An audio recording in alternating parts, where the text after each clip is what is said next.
नमस्कार। आज हम चर्चा करेंगे ईसाइयों द्वारा अंधविश्वास फैला करके कैसे मतांतरण कराया जाता है।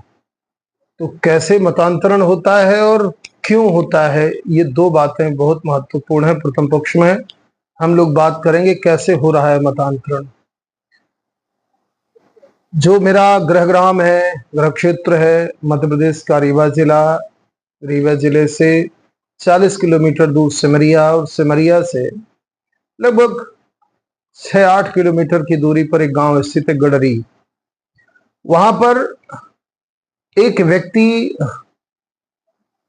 दलित समुदाय का है। जाति के रूप में बात करें तो साकेत समाज का है, चौधरी चर्मकार समाज जो अपना है। उसने ईसाई धर्म अपनाया, व्यवहारिक रूप में, कागज में नहीं। कागज में तो आज भी वही है जो पहले थे। और इसके पश्चात अब वो ईसाइयत मतांतरण का एक गंदा खेल खेल रहा है, अंधविश्वास फैला करके। बहुत सारी अंधविश्वास के उन्मूलन के लिए संस्थाएं काम कर रही हैं। और सबसे बड़ी बात यह है कि ये सारा खेल गुप्त तरीके से होता है, वीडियो कोई बना नहीं सकता है। आज मैं ये वीडियो इसलिए बना रहा हूं, अभी गर्मियों में मैंने वहां पर एक आयोजन किया था 9 दिनों का। 9 दिन तक मैं वहीं रहा, दोपहर में, शाम में। उस समय पर उतना प्रभाव तो खैर बहुत पहले से है, लेकिन उस बीच में कम लोगों का आना जाना होता था। वीडियो लोग बना नहीं सकते क्योंकि उनको बनाना अलाउ नहीं है, और जो वीडियो बनाना अलाउ नहीं है वो चोरी नहीं तो और क्या है।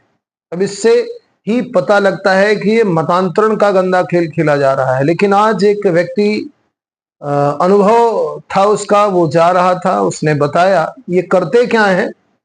एक स्वाभाविक वृत्ति होती है, सामान्य रूप से मैं बात कर रहा हूं, कि किसी स्थान पर आप अगर आस्था लेके जाते हैं और 2 बार, 4 बार, 6 बार, 10 बार, उसी बीच में आपका इलाज भी हो रहा है, और वो कुछ ना कुछ परिवर्तन, जब बार बार कोई प्रेस करता है, परिवर्तन, हाँ अनुभव करो, परिवर्तन कुछ हो रहा होगा, और वो फिर बोलता है हाँ कुछ ना कुछ परिवर्तन होता है समय के साथ में। अब जैसे ही उसने कहा कि परिवर्तन, हाँ पहले से कुछ अलग लग रहा है, वैसे ही वो कहेगा घबराइए नहीं, यीशु ने आपकी सुन ली है, यीशु ने आपके अपराध क्षमा कर दिए हैं, पाप क्षमा कर दिए हैं। अब आपको आराम मिल जाएगा, अब आपको यीशु का हो जाना पड़ेगा, हो जाना चाहिए। अब जब इस तरह से हुआ तो यीशु का होने के लिए क्या करना पड़ेगा? तो महिलाएं ही अधिक रहती हैं, अंधविश्वास भी वही करती हैं, और वैसे भी दलित समाज कम शिक्षित है। जो पढ़े लिखे लोग हैं वही अंधविश्वासों में पड़े हुए हैं, तो जो पढ़े लिखे नहीं हैं, अशिक्षित हैं, उनकी क्या कहें। जैसे ही उसने कहा हाँ पहले से ठीक लग रहा है, वैसे ही वो कहेगा यीशु का हो जाना पड़ेगा। तो वो कहेगा क्या करना पड़ेगा इसके लिए? तो वहां से वो कहता है कि सबसे पहले, अगर महिला है तो आप विवाहित हैं, तो सबसे पहले आपको चूड़ी अपनी फोड़नी पड़ेगी, चूड़ी तोड़नी पड़ेगी।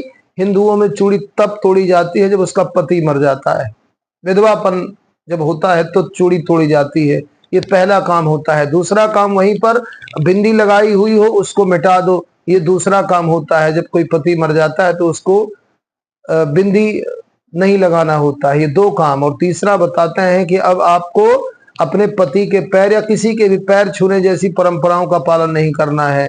ये तीसरी बात। अपने ही समाज में पैर छूने की परंपरा तो सम्मान की परंपरा है। हम अपने परिवार, रिश्तेदार जो बड़े हैं, छोटे हैं, उसका पैर छूना माने झुकना होता है। और चौथी बात, फिर आपको अग्नि संस्कार अब नहीं करना है, जमीन में गाड़ना है। पांचवी बात, अब आपको जो अग्नि के संस्कार के बाद के जो कर्म संस्कार होते हैं वो सब नहीं करने हैं। इस तरह से 5-6 बातें प्रमुख रूप से बताई जाती है। फिर पुस्तक पकड़ाई जाती है और क्रॉस पहनाया जाता है। धीरे धीरे वो उसका मानसिक रूप से मतांतरण हो जाता है। लेकिन दुर्भाग्य की बात है कि ये ऐसे लोग हैं जो कागजों में परिवर्तन नहीं करते हैं। ईसाई कागजों में नहीं होते, कागजों में तो दलित ही रहेंगे, लेकिन व्यवहार में ईसाई मत को अपनाते हैं और ये ईसाई मतांतरण का गंदा खेल, अंधविश्वास फैला करके कोई ऐसे ही आए, मुझे किसी से कोई आपत्ति नहीं, सबको अपना धर्म प्रचार करने की पूरी छूट है, लेकिन भाई आप वीडियो बनाने से परहेज क्यों करते हो?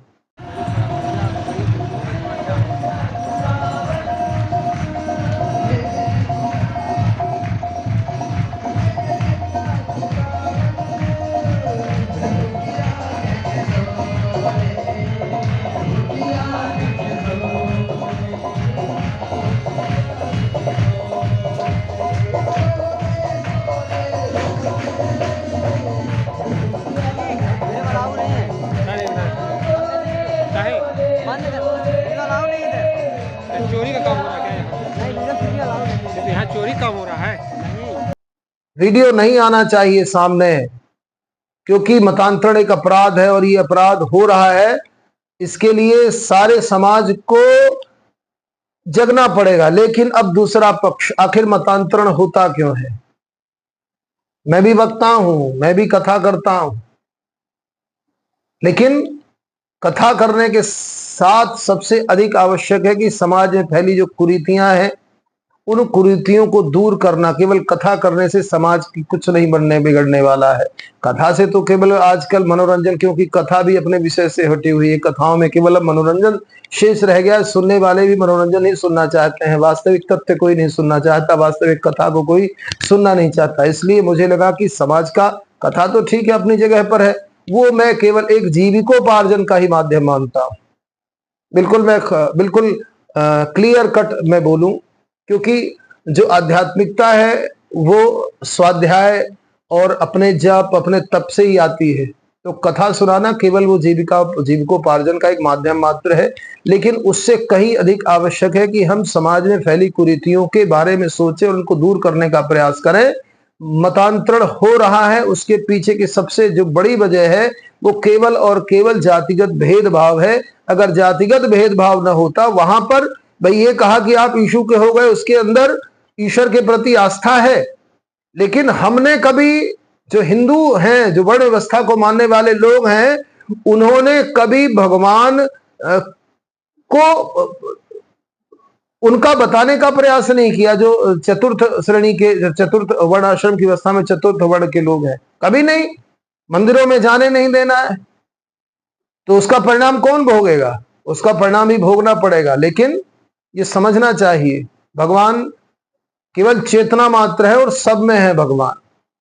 अगर हमको जीवित में भगवान नहीं दिखते, केवल पत्थरों में भगवान दिखते हैं, इसका मतलब हम पूरी तरह से पत्थर हैं, जड़वत है। हमने जड़ में भगवान का दर्शन कर लिया, लेकिन चैतन्यता में चैतन्य का दर्शन नहीं किया। इससे बड़ा दुर्भाग्य क्या होगा? और ये एक घोर पाखंड है, और उस पाखंडवाद के कारण ही मतांतरण की प्रक्रिया होती है। किसी को बुरा लगे तो लगता रहे, लेकिन सत्य यही है। मतांतरण के लिए सबसे अधिक जिम्मेदार वो लोग हैं जिन्होंने भेदभाव को चरमावस्था तक पहुंचाने का काम किया है। लेकिन नए समाज को जागृति की आवश्यकता है, नए समाज को स्वीकारता की आवश्यकता है। केवल वर्ण के आधार पर भेद, ये महाअपराध है, ये महापाप है, और ऐसा पाप आज भी लोग करने वाले कर रहे हैं। अभी भी ये मानसिकता किसी की मरी नहीं है, उसी तरह से जीवंत है।